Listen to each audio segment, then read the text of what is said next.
Welcome!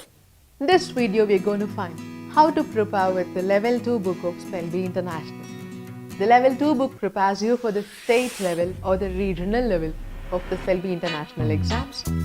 Happy that you're here and let's see how to start preparing with the book. The state level examination has totally 5 plus 4 rounds. The 5 rounds of the school level plus the 4 rounds of the state level. The new 4 rounds would be, as you can see in the wrapper of your book. Have you got your book with you? No? Please go get your book. Get your Level 2 book of the Spellbee International. In the front wrapper, you can see that there are 4 rounds. The first one would be the words and meanings. The second one, form the correct sentence. Third one, phonetics. And the last one, reading comprehension. These are round 6, 7, 8 and 9. So totally for the state level examinations, you will have the 5 rounds of the school level plus these additional 4 rounds. So totally 9 rounds for the second level of the exam. Right. When you open the book, you can see that you have the phonetic chart. You have the same chart in your level 1 book also. To aid you in understanding the symbols, we have repeated the same chart here. You remember the 1000 words spellings that you learned in round 1? Great. Now, we are going to go the extra mile. We are going to also learn the meanings of those words. For the state level of the exam, you will be learning about 300 words meanings, roughly say from A to F or A to G. And for the national level, you will be learning an additional 300 words. So you will be learning the meanings of a total of 600 words in your word bank. And when you come to the international level, you will be learning the rest, the 400 words meanings. When you finish the international level, you would have learned the spellings of these 1000 words, the correct forms of these words, of course the phonetics, the correct way to pronounce these words, and also the meanings of the words and the other forms the word takes, meaning the inflex and the derivations of the words. For example, the word win. Win becomes wins, winning, won, winner, winnable, like that. So it's not just one word you're learning. It's not just the spelling that you're mastering with Spellbee. You're learning everything about that word. So yes, let's begin with the words and meanings. And I'll also help you to understand the layout of this round. You can see in the first column, you will have the words. In the second column, you will have the phonetics. In the third column, you will have the form that word is in and also the meaning of that word. In the last column, you will have the other related forms of that word. So, does that end there? No. You can guess the pictures by learning the meanings of those words. And that column there, you'll have to write down. And this is just to make your learning fun. Of course, people say, right, a picture is worth 1,000 words. Just like the words we've chosen for you, the meanings also very age specific. It will not be overly exhaustive, only the meanings that you need to know will be present.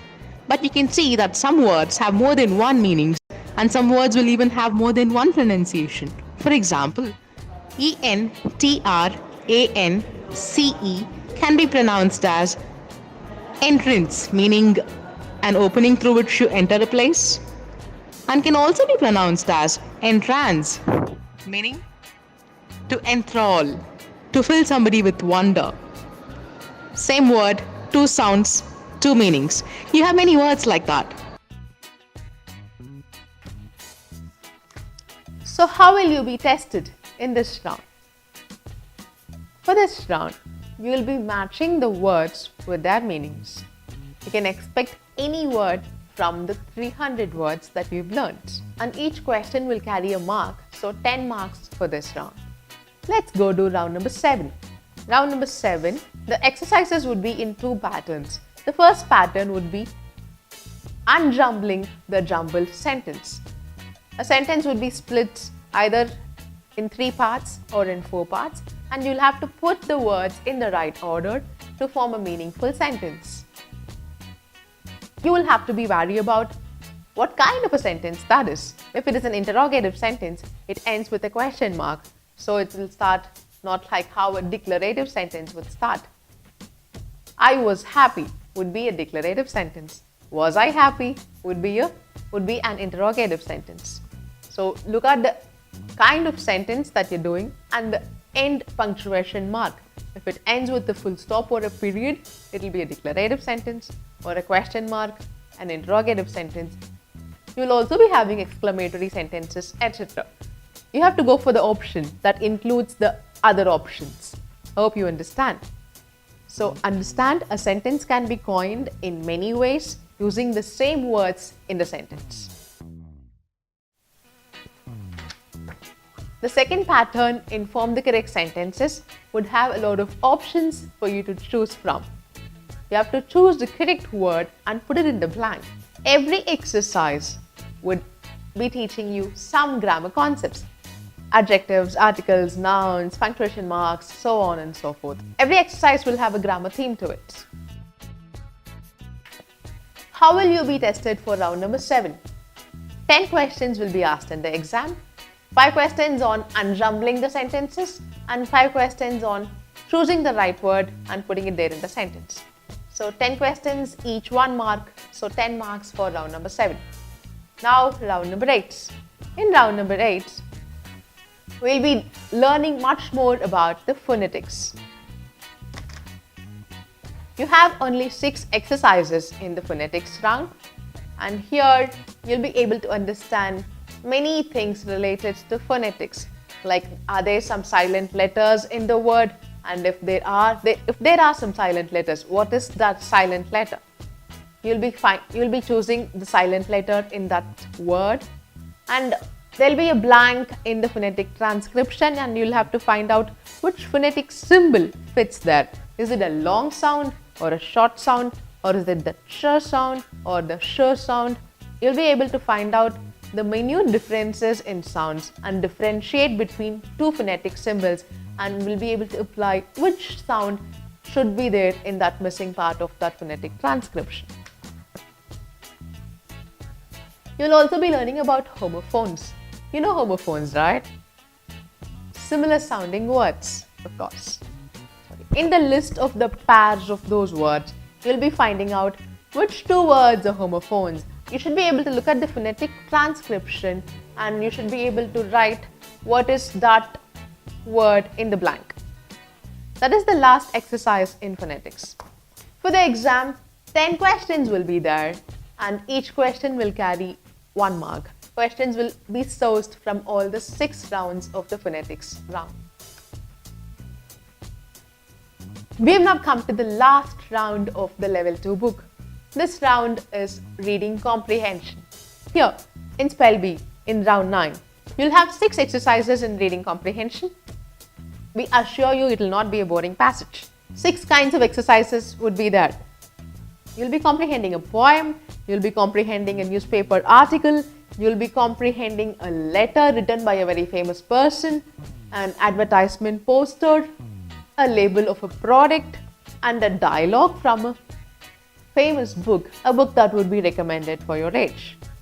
You are being bombarded with so many information every day.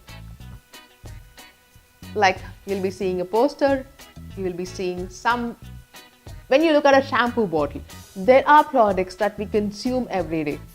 Do we really stop and look at the label of that product? I think we should, because many products are not recommended for your children. Many biscuits, many cookies that are sugar-free, that have sucralose, that are not generally recommended for children, but we consume it unknowingly.